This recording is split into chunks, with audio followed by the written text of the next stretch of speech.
Nashik education सोसायटीच्या इयत्ता 10वीच्या सर्व विद्यार्थ्यांना माझा नमस्कार। विद्यार्थी मित्रांनो, तुम्हाला माहितीच आहे कोविड-19 मुळे तुमचा अभ्यासक्रम मागे राहिलेला आहे आणि तो सुरळीत व्हावा या दृष्टीने नाशिक एज्युकेशन सोसायटीच्या सर्व पदाधिकाऱ्यांच्या मार्गदर्शनाखाली नाशिक एज्युकेशन सोसायटीने जो उपक्रम राबवलेला आहे त्या उपक्रमांतर्गत आज मी इयत्ता 10वी गणित भाग 2 प्रकरण 2 पायथागोरसचा प्रमेय या प्रकरणातील सराव संच 2.1 मधले लेखी उदाहरण जे आहे उदाहरण क्रमांक 10 हे मी तुम्हाला आज सोडवून देणार आहे, समजावून सांगणार आहे। ते तुम्ही नीट समजून घ्यायचं आहे आणि त्यावर आधारित सरावासाठी दिलेले उदाहरण घरी सोडवण्याचा प्रयत्न करायचा आहे। मित्रांनो, ते उदाहरण मी तुम्हाला आता वाचून दाखवतो आहे। रस्त्याच्या दुतर्फा असलेल्या इमारतीच्या भिंती एकमेकींना समांतर आहेत। 5.8 मीटर लांबीच्या शिडीचे एक टोक रस्त्यावर ठेवले असता तिचे वरचे टोक पहिल्या इमारतीच्या 4 मीटर उंच असलेल्या खिडकीपर्यंत टेकते।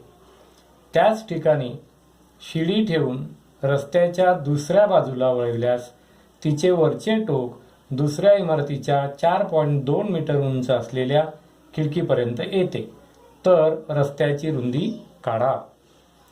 आता आपण हे उदाहरण प्रत्यक्ष फळ्यावर सोडून बघणार आहोत।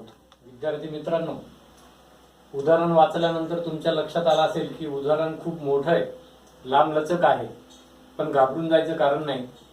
कारण ते उदाहरण जर समजून घेतलं आणि त्याप्रमाणे जर आपण आकृती काढली तर पायथागोरसच्या प्रमेयाच्या आधारे ते उदाहरण आपल्याला अतिशय व्यवस्थितरित्या आणि सहजगत्या सोडवता येईल।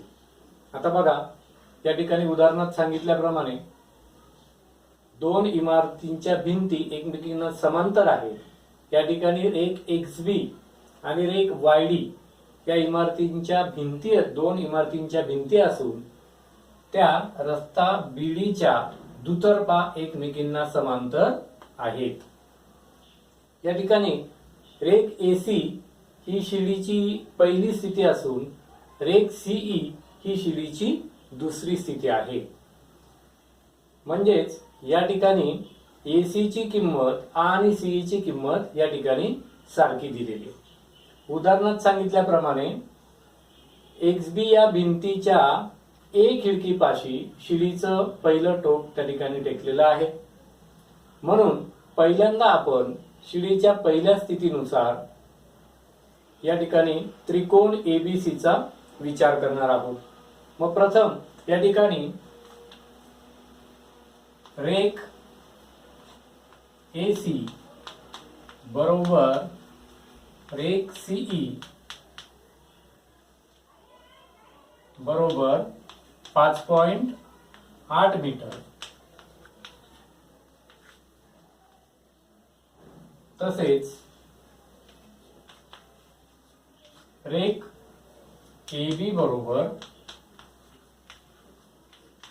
4 मीटर दिलेला आहे। मग आता आपण जर पहिला काटकोन त्रिकोण या ठिकाणी घेतला, त्रिकोण ABC, त्रिकोण ABC मध्ये कोण ABC बरोबर 90 अंश, म्हणून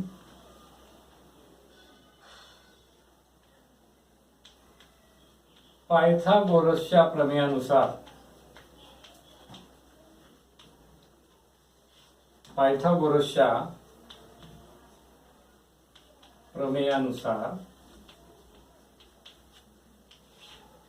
तुम्हाला पायथागोरसचा प्रमेय माहिती आहे।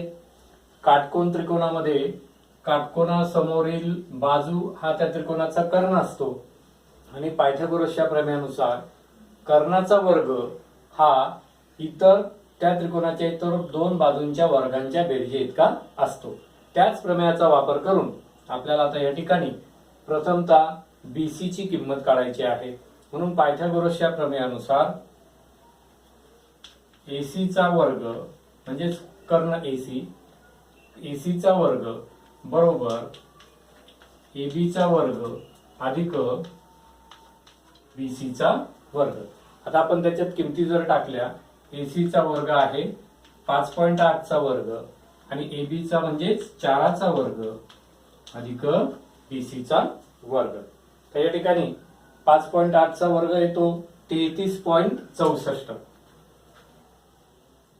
5.8चा वर्ग येतो 33.64. 4चा वर्ग तुम्हाला माहिती आहे 16 अधिक बीसीचा वर्ग. म्हणून बीसीचा वर्ग बरोबर 33.64 वजा 16.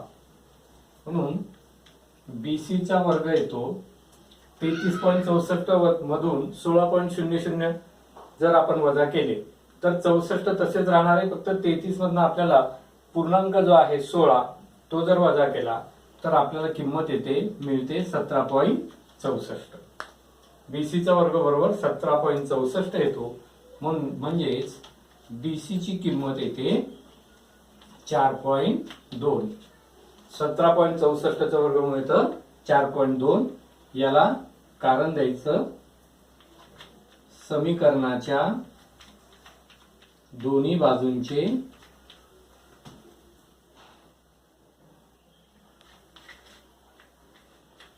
वर्गमूळ घेऊन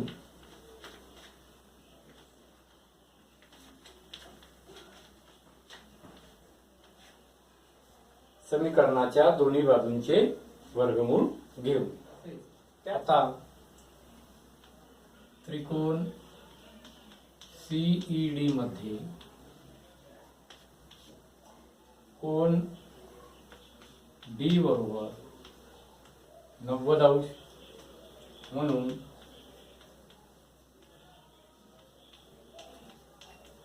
पायथागोरसच्या प्रमेयानुसार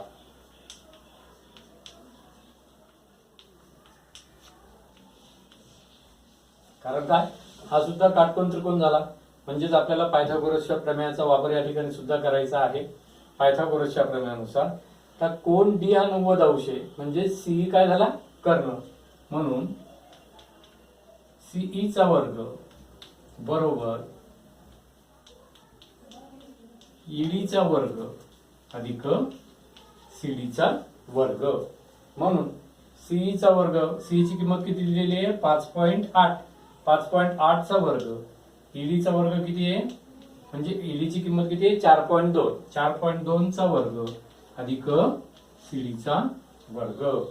म्हणून सीडीचा वर्ग बरोबर आता 5.8चा वर्ग वजा 4.2चा वर्ग म्हणजेच 5.8चा वर्ग आपण मगाशी काढला होता तो किती होता 33.64. त्याचप्रमाणे आपल्याला 4.2चा वर्ग करायचा आहे. 4.2चा वर्ग नव्याने करण्याची तुम्हाला गरज नाही कारण आपण या त्रिकोणामध्ये एबीसी मध्ये आपण बीसीची जी व्हॅल्यू काढली आहे ती आली आहे 4.2.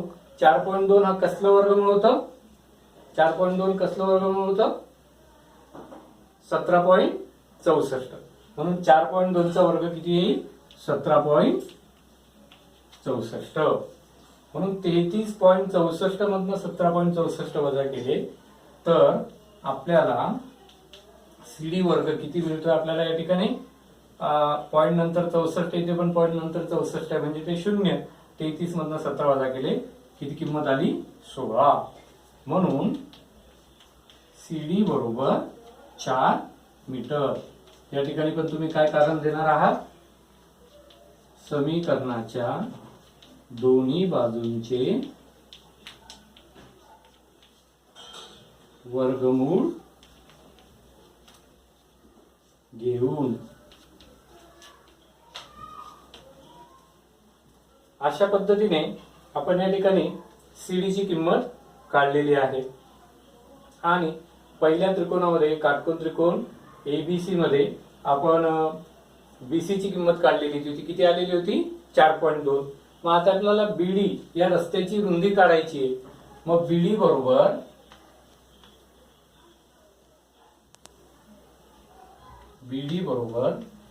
BC अधिक CD. याला कारण काय द्यायचं? B', C', D. मग आता या ठिकाणी BD बरोबर BC अधिक CD, म्हणजे या ठिकाणी BC ची किंमत किती आली होती आपली? 4.2 बरोबर 4.2 अधिक 4 बरोबर 8.2 मीटर. म्हणजेच रस्ता BD ची रुंदी 8.2 मीटर आपल्याला मिळालेली आहे.